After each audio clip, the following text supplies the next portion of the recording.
Welcome students. In our previous lecture, we started the basic concept related with the gene interaction.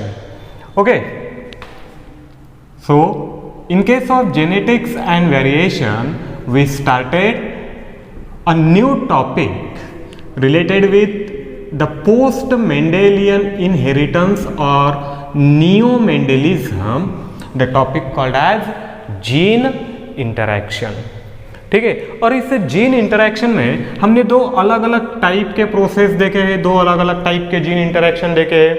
ठीक आहे, कोणा दोन टाईपचे interaction पाहिले होते स्टुडंट आपण यामध्ये. पहिला intragenic gene interaction, okay, end next intergenic gene interaction. So the first type was intragenic gene interaction and second one intergenic gene interaction. So intragenic, which takes place within single allelomorphic pair, that is a single pair of alleles, and this single pair of alleles is responsible for same character. It means both the alleles present in this particular allelomorphic pair control, regulate and inherit the same character. At the same time, the second type is intergenic gene interaction, and this intergenic gene interaction, आता या इंटरजेनिकला काय म्हटलं होतं आपण, the intergenic gene interaction which takes place within two or more pair of alleles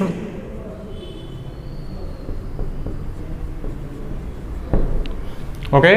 So here we have two or more than two pair of alleles, and all the alleles present in this pair, whether there are two or more than two, इथे दोन किंवा दोन पेक्षा जास्त, जो भी है, दो है या दो से ज़्यादा है, जितने भी टाइप के अलीलोमॉर्फिक पेयर है, इन सभी अलीलोमॉर्फिक पेयर में अगर इंटरैक्शन हो रहा है, किस टाइप का interaction, which type of interaction we are discussing here, the modification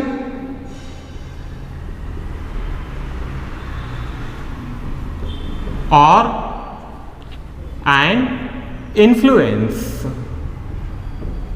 the modification of alleles or influence of allele on one another. So here the intergenic interaction takes place within two or more than two allelomorphic pair which may control or which are may responsible for same character, or these allelomorphic pair are involved in different character. Now here is an interesting twist. Okay, here now we have a new concept, एक नवीन concept आपल्याला इथे पाहायचा आहे.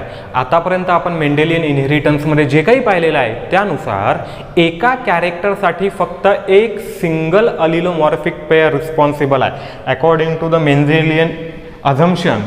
काय Mendelian assumption, for every character, for every character it is controlled by, it is regulated by and inherited by one allelomorphic pair, that is one pair of alleles. It is assumption of Mendel.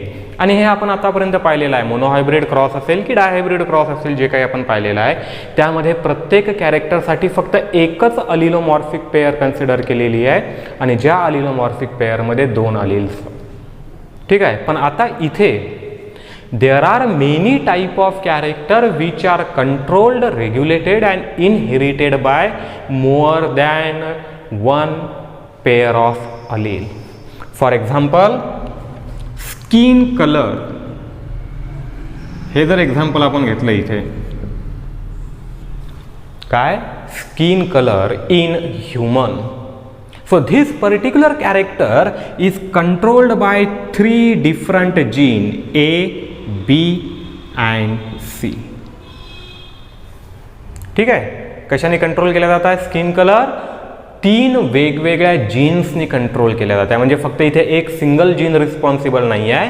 Here there are more than 1 gene which control the same character. It is a new concept. आणि हा जेव्हा या सायंटिस्टनी नवीन नवीन टाईपचे organism as a model organism म्हणून select केले, त्यांच्यावर एक्सपेरिमेंट परफॉर्म केले, तेव्हा त्यांना या नवीन गोष्टी माहीत पडल्या की हे मेंडेलच्या अझम्पशनपेक्षा काहीतरी वेगळं आहे.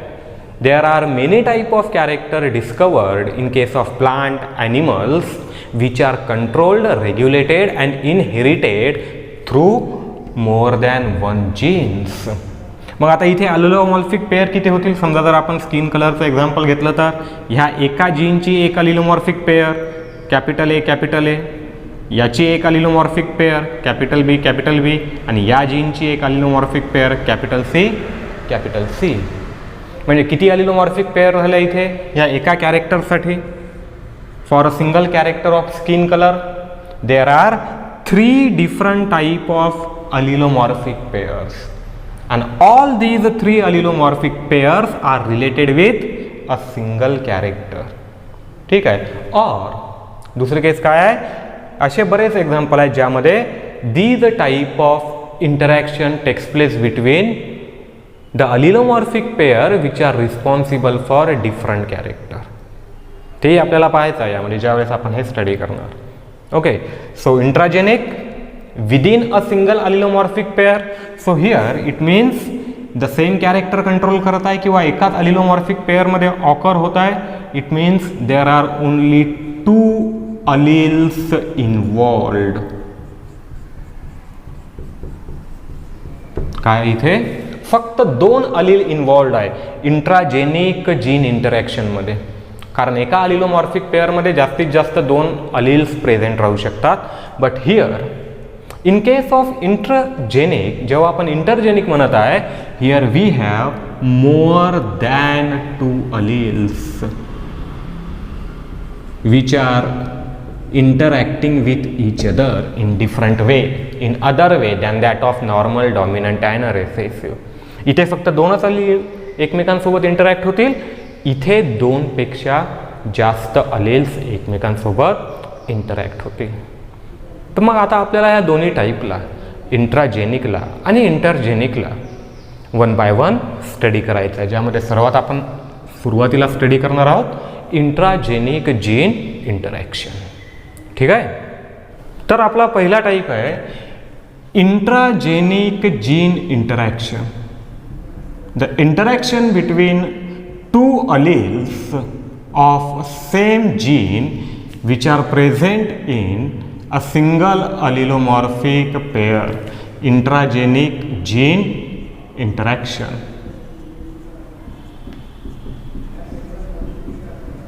Okay. Now what are the characteristic feature of this intragenic gene interaction? आता याचे जर आपण काही कॅरेक्टरिस्टिक फीचर पाहिले तर यामध्ये पहिला कॅरेक्टरिस्टिक फीचर येतो, we have only 1 character involved. पहिलं काय, ओनली 1 कॅरेक्टर इज इन्व्हॉल्व्ड. आता only 1 character is involved means whatever with the gene interaction occurring, कोण्याही टाईपचं इंटरॅक्शन इथे ऑकर होत आहे, the effect of this interaction is expressed for a single character, that is only 1 character. बाकीचे character जसे आहे तसेच राहतील, पण या पर्टिक्युलर केसमध्ये as all other character remains the same, this type of interaction result in change in expression. काय होणार आहे यामध्ये ॲक्च्युली, तर here we have change in expression of a single character. Okay, remember ह्या ज्या छोट्या छोट्या गोष्टी आहेत, these are the small concept, एकदम छोटासा कन्सेप्ट आहे जो तुम्हाला MCQ क्वेश्चनच्या फॉर्ममध्ये कॉम्पिटेटिव्ह एक्झामच्या केसला विचारल्या जातात. ओके, आणि हे तुम्हाला कोण्याही बुकमध्ये या टाईपचं रायटिंगमध्ये कुठेही आढळून येणार नाही, या टाईपचे जे छोटे कन्सेप्ट आहेत ते. तर काय आहे, in case of intragenic gene interaction only one character is involved, आणि याचा मिनिंग, या पहिल्या कॅरेक्टरिस्टिक फीचरचा मिनिंग द चेंज. मग हा चेंज कोणताही असो, कोणत्या टाईपचा चेंज म्हणत आहे आपण, आयदर मॉडिफिकेशन, एक तर इथे मॉडिफिकेशन होणार. कशाचं मॉडिफिकेशन होत आहे, मॉडिफिकेशन ऑफ नॉर्मल फिनोटाईप. जे काही नॉर्मल फिनोटाईप आहे, this particular normal phenotype is get modified. मग इथे जे एक्सप्रेशन आहे, this expression of a phenotype, that is expression of a trait, we get a modified trait. काय मिळेल इथे आपल्याला, एक मॉडिफाईड ट्रेट, आणि या मॉडिफाईड ट्रेटचा फिनोटिपिक एक्सप्रेशन दिसून येणार. Here we have a modified phenotypic expression. Okay, कळालं काय आहे त्यामध्ये, हे पहिलं इम्पॉर्टंट फीचर आहे, that only one character is involved. The second feature is phenotypic expression. कशावर होणार हा इफेक्ट, या कॅरेक्टरचा, this effect is seen on expression of a trait. आणि जेव्हा जेव्हा अशा टाईपचा एक मॉडिफाईड ट्रेट अपिअर होतो, it is referred as a new trait. काय दिसून येणार इथे आपल्याला, एक नवीन ट्रेट दिसून येणार. And this new trait is non parental. कसं असणार हा नवीन ट्रेट, नॉन पॅरेंटल ट्रेट असणार.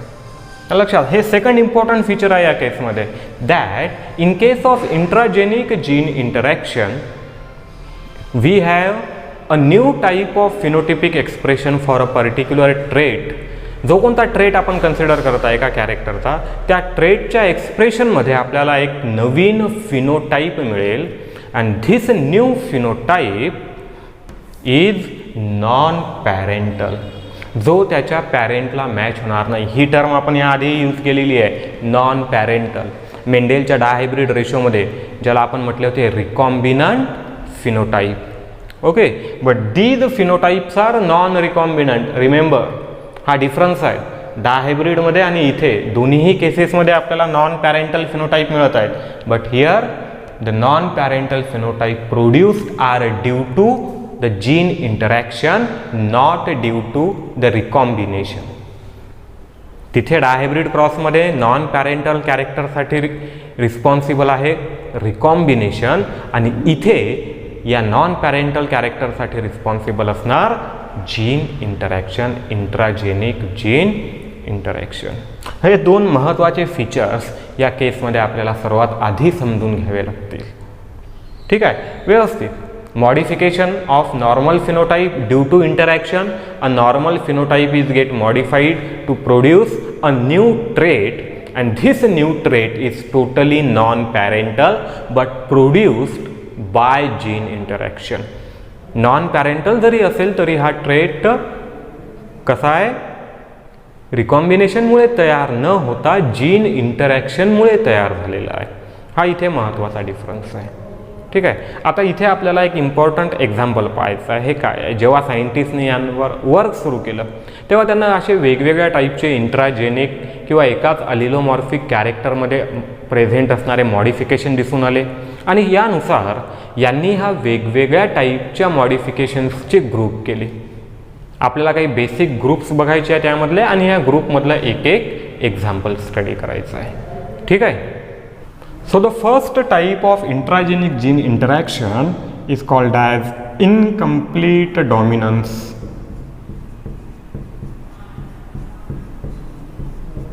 काय म्हटलेलं आहे याला? Incomplete dominance. आता हे काय दाखवते आपल्याला, डेविएशन कुठे होत आहे?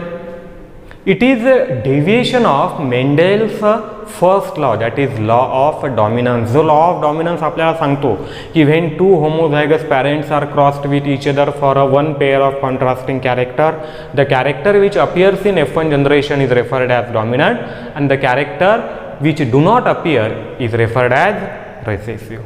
हा जो आपला पर्टिक्युलर लॉ ऑफ डॉमिनन्स आहे, या लॉ ऑफ डॉमिनन्सला एक्सेप्शन इथे आपल्याला दिसून येणार. आणि या लॉ ऑफ डॉमिनन्सला जे काही एक्सेप्शन असणारे कॅरेक्टर आहे, अशी जेवढे फेनॉमेनॉन आहे प्लांटमध्ये, ॲनिमलमध्ये, यांचा कलेक्टिव्ह जो ग्रुप प्रेझेंट आहे या निओ मेंडेलिझमच्या केसमध्ये, त्याला नाव दिलेलं आहे इनकम्प्लीट डॉमिनन्स. आता हे इनकम्प्लीट डॉमिनन्स डिस्कवर झालं एका प्लांटमध्ये, the plant named as Mirabilis जलापा.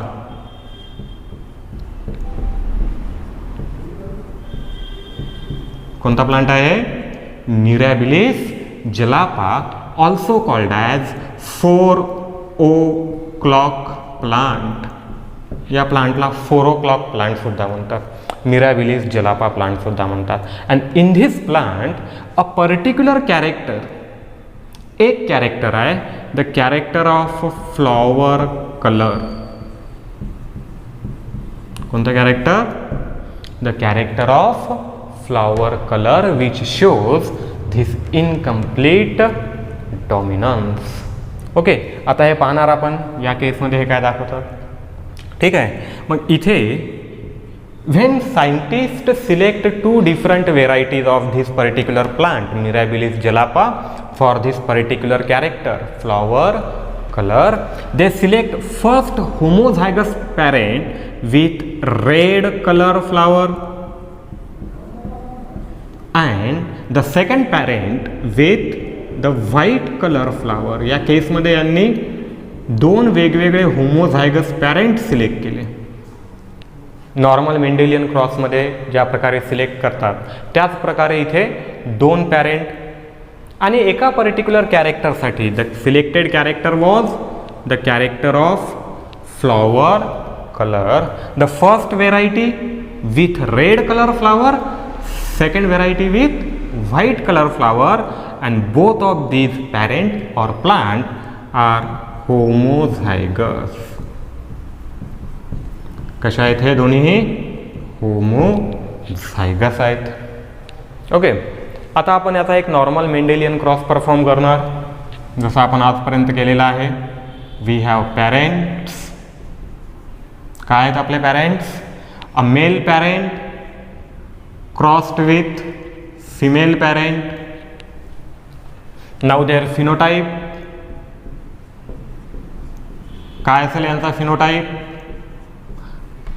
एकीकडे red colour flower in one type of parent and for another parent it is white color. दुसऱ्या पॅरेंट मध्ये हा व्हाईट कलर आहे. ठीक आहे. Now we have to represent their genotype. यांचा genotype आपल्याला represent करत आहे. So we represent this genotype as it is homozygous, red colour, capital R crossed with white color, small r. Formation of gametes. It is similar to Mendelian monohybrid cross. जसा मेंडेलचा monohybrid cross आहे तसंच आहे आपल्याकडे आधी F1 generation. This parent will produce all the type of gamete containing a single allele, that is capital R, and this type of parent produce all the gamete containing small r. And by fusion of these 2 gamete, जेव्हा हे 2 gamete एकमेकांसोबत fuse होतील, we obtain our F1 generation.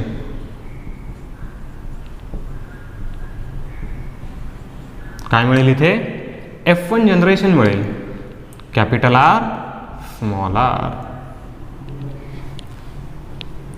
Now according to the Mendelian law of inheritance, जो पहिला law आपल्याकडे आहे, law of dominance, यानुसार in this F1 generation either red colour or white colour should appear for the flower. जो काही normal Mendelian law आपल्याला सांगतो की या दोनपैकी कोणता तरी एक ट्रेट त्या फ्लावर कलरसाठी एक तर रेड असायला पाहिजे त्या फ्लावरचा कलर, नाहीतर व्हाईट असायला पाहिजे. जो अपियर होईल तो डॉमिनंट, जो अपियर होणार नाही तो recessive. Okay, it is as simple, given by Mendel. The character which appears in F1 generation will be dominant, the character which remain unappeared will be recessive.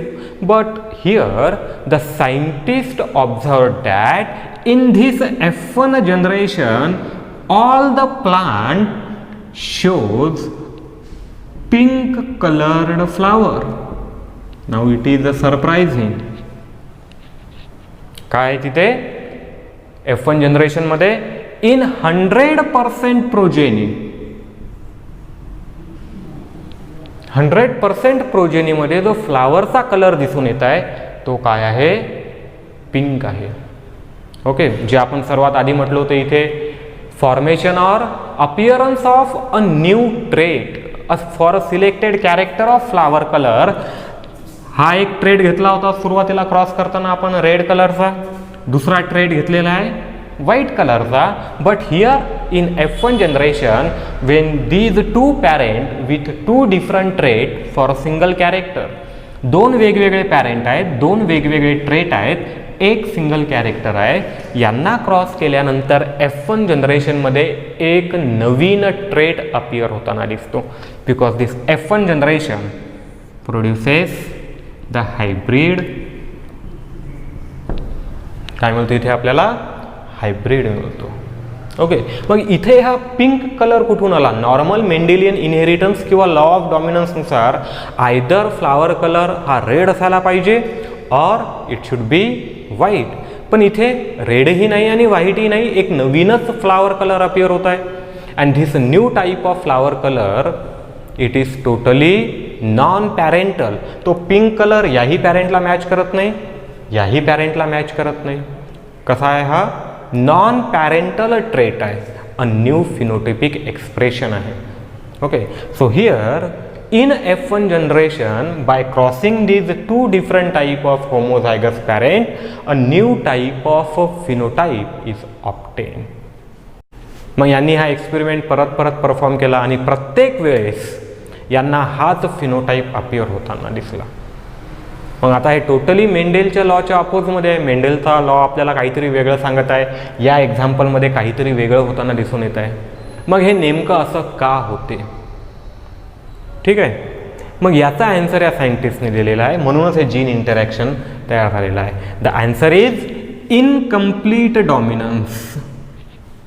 आता एक नॉर्मल डॉमिनंट आणि recessive interaction आपण याआधी पाहिलेलं आहे. माहिती आहे की या दोन अलीलपैकी एक अलील हा डॉमिनंट असणार, दुसरा अलील हा रेसेसिव्ह असणार.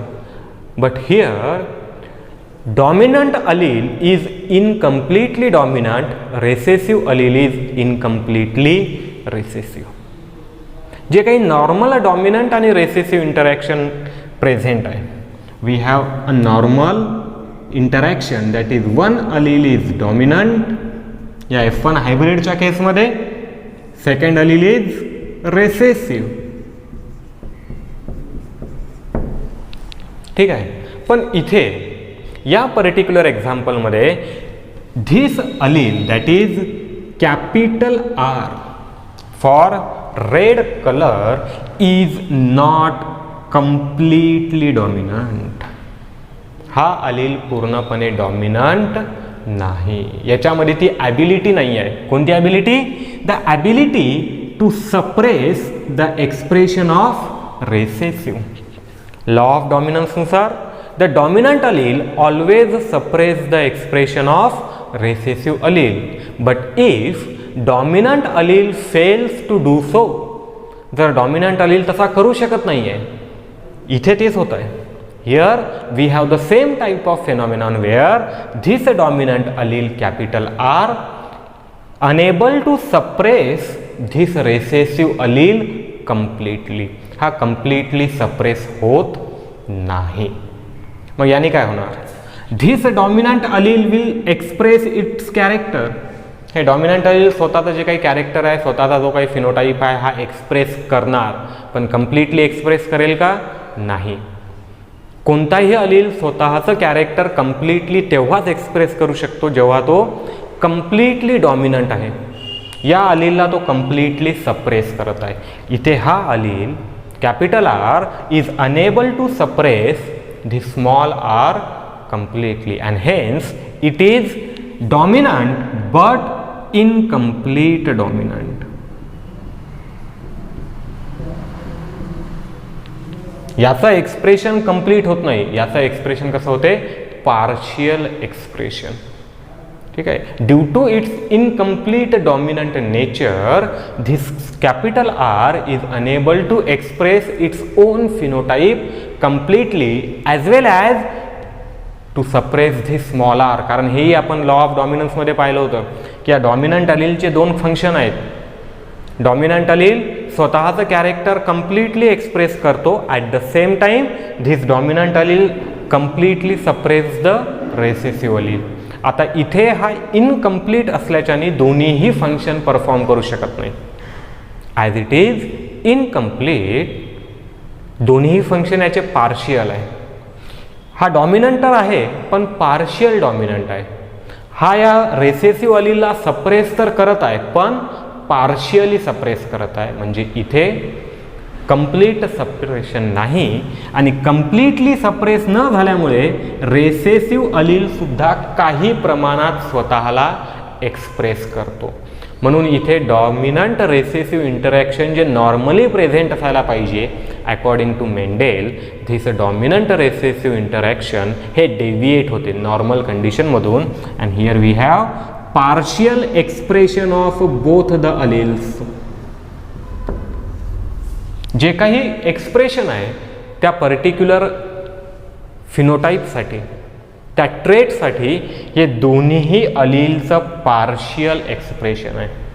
म्हणजे dominant allele incompletely dominant, at the same time this recessive allele is incompletely recessive. ठीक आहे. हा रेसेसिव्ह तर आहे पण इनकम्प्लीट रेसेसिव्ह आहे. म्हणजे 50% recessive 50% expressive, that is dominant. हा पण 50% डॉमिनंट 50% रेसेसिव्ह. मग कॅरेक्टर कोणाचं एक्सप्रेस होणार जर दोन्हीही 50-50% आहे तर एकाच वेळेस कंप्लीट डॉमिनंटही नाही आणि कंप्लीट रेसेसिव्हही नाही. So in such type of cases the resultant phenotype, हा जो इथे दिसून येतो आपल्याला, a resultant trait is actually a combination of these two allele. हा ट्रेट कोणत्याही एका अलीलला बिलॉंग करत नाही. In F1 hybrid, a trait develops due to contribution of both allele. हे सुद्धा मेंडेलच्या लॉला डेव्हिएशन आहे इथे आपल्याकडे. ठीक आहे. मेंडेलचा लॉ काय सांगतो, इथे एकाच अलीलच्या कंट्रीब्युशनने फिनोटाईप अपियर होणार. जो डॉमिनंट आहे त्याचा कंट्रीब्युशन असणार, रेसेसिव्ह कंट्रीब्यूट करणार नाही. पण या केसमध्ये इथे आपल्याला रेसेसिव्ह अलीलचंही कंट्रीब्युशन दिसत आहे. Means for a single character at a single time, dominant as well as recessive, both allele contributing their phenotype. दोन्हीही अलील आपापला फिनोटाईप कंट्रीब्यूट करत आहे. इथून पार्शियल रेड, इथून पार्शियल व्हाईट. त्याच्याने जो कलर डेव्हलप होतो, partial red colour pigment, partial white colour pigment mix with each other to produce a pink color pigment. ठीक है. So here a development or expression of a trait in F1 generation, इथे F1 generation मध्ये जो काही trait develop होत आहे किंवा जो काही ट्रेट एक्सप्रेस होत आहे, this expressed trait is combination of, काय आहे हा, कॉम्बिनेशन आहे, combination of both alleles. It is not dependent on any single one. आणि हे मेंडेल ते आतापर्यंत जे हे काही आपण प्रिन्सिपल स्टडी केले, जे काही बेसिक स्टडी केले, या बेसिक्सपासून टोटली डिफरंट आहे. ठीक आहे. आता हेच जर आपण कंटिन्यू केलं तर याचीच F2 जनरेशन काढली तर इथे आपल्याला काय मिळेल ते बघा एकदा. What will be the F2 generation? What will be the phenotypic ratio? What will be the genotypic ratio? पहा एकदा करून. So if we continue this cross to F2 generation पर्यंत जर कंटिन्यू केलं तर F2 generation मध्ये आपल्याला काय मिळेल? In F2 generation of this particular cross we obtain this type of combination. The first one is capital R हे मिळेल आपल्याला. Second capital R, small r, and third small r similar to that of monohybrid cross. जसं monohybrid क्रॉसमध्ये आहे तिथं इथे मिळेल. पण here this particular condition capital R. आता हा F2 जनरेशनचा क्रॉस तुम्ही स्वतः परफॉर्म करून पहा याच पद्धतीमध्ये. ठीक आहे, याचे गॅमेट फॉर्म करा जसं आपण मोनोहायब्रिड क्रॉसमध्ये केलेला आहे आणि त्याच पद्धतीने हा क्रॉस परफॉर्म करा आणि F2 जनरेशनमध्ये काय मिळेल तर या कंडिशन्स मिळतील आपल्याला. 25% or 1/4 progeny is with red color flower where both alleles are dominant. जिथे दोन्हीही अलील डॉमिनंट आहे मीन्स पार्शियली डॉमिनंट आहे.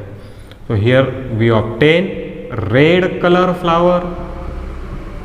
homozygous dominant condition will produce parental combination. Parental combination तयार होत आहे जे इथे पॅरेंटमध्ये आपण रेड कलर सिलेक्ट केलेला आहे. किती? 25% of progeny, 1 out of 4, 1/4. 50% of progeny will show pink color flower. जे काही हेटेरोझायगस कंडिशन आहे where both alleles are present together for a single character in an allelomorphic pair, capital R and small r, 50% of progeny.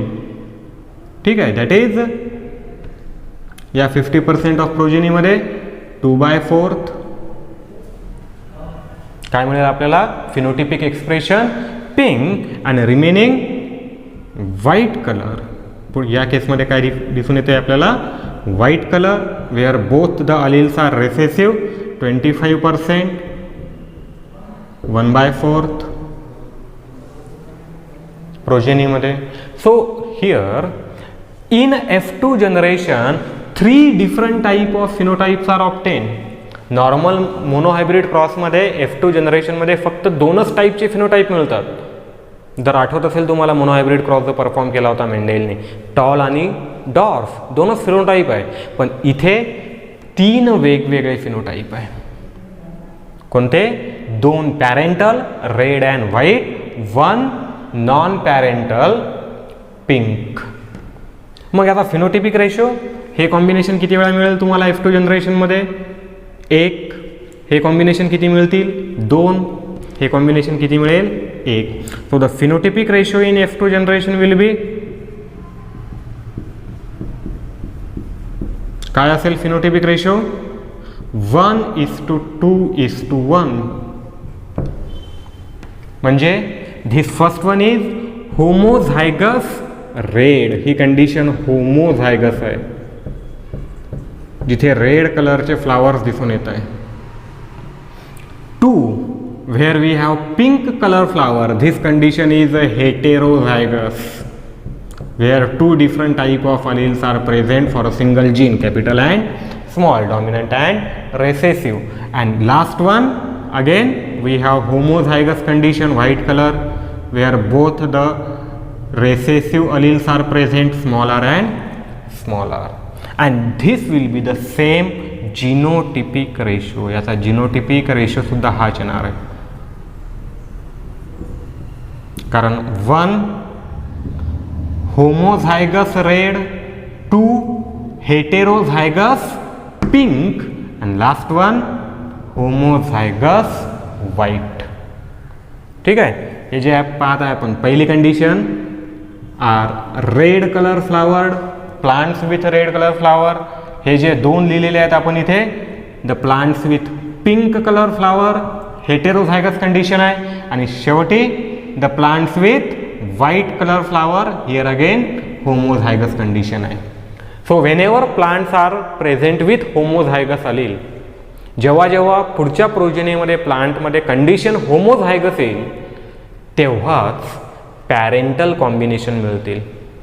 Okay, the parental combination in incomplete dominance are obtain only when there are homozygous conditions.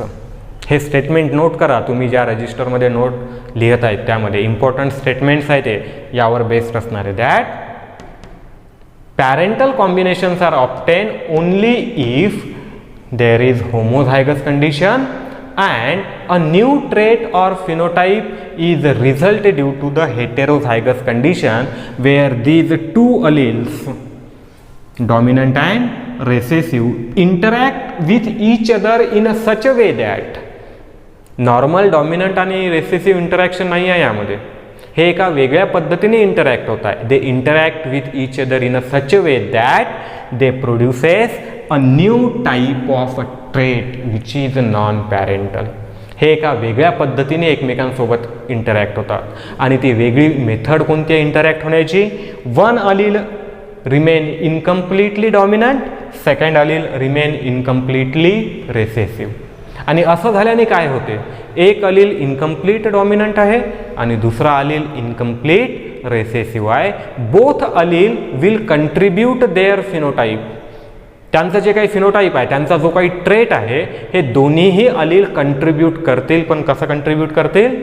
The contribution is partial.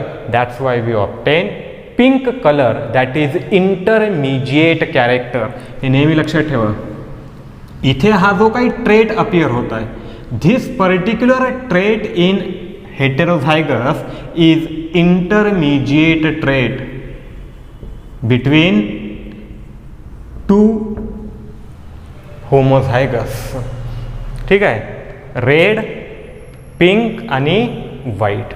हळूहळू redness जो आहे, red कलरचा effect जो आहे हा decrease होत जातो. जेव्हा दोन्ही अलील डॉमिनंट आहे तेव्हा कंप्लीट रेड. जेव्हा एक अलील डॉमिनंट आहे आणि दुसरा अलील रेसेसिव्ह आहे, it is red but the particular level of that pigment, जो पिगमेंट आहे त्याची जी लेवल आहे ती लेवल कमी होते. ठीक आहे, तो एकदम ब्राईट रेड होत नाही. It is a steel red but at lower level. त्या रेडनेसची, त्या पर्टिक्युलर ट्रेटची जी इफिशियन्सी आहे ही कमी होते due to the partial expression of this recessive allele. आणि इथे डॉमिनंट अलीलच प्रेझेंट नाही आहे, त्यामुळे रेड कलर असण्याचा प्रश्नच नाही. दोन्हीच्या दोन्ही रेसेसिव्ह आहेत. Colour will be totally white. मग इथे आपल्याला एका वेगळ्या प्रकारे मेंडेलच्या पहिल्या लॉला जे एक्सेप्शन आहे, हे एक्सेप्शन दिसून येते जिथे नॉर्मल, डॉमिनंट आणि रेसेसिव्ह हे इंटरॅक्शन फॉलो केल्या जात नाही. हे इंटरॅक्शन एका वेगळ्या पद्धतीने फॉलो होते. And here we obtain a totally new type of trait for a selected character. असे खूप सारे कॅरेक्टर आहे प्लांट आणि ॲनिमल्समध्ये जिथे आपल्याला या टाईपचं इनहेरिटन्स पाहायला मिळेल. आणि कलेक्टिवली याला कशाच्या अंडरमध्ये ग्रुप केल्या जाईल? The first category of intragenic interaction, incomplete dominance. आणि याचं एक्झाम्पल पाहिलेलं आहे आज आपण. Colour of flower in case of plant mirabilis जलापा. ठीक आहे स्टुडंट्स.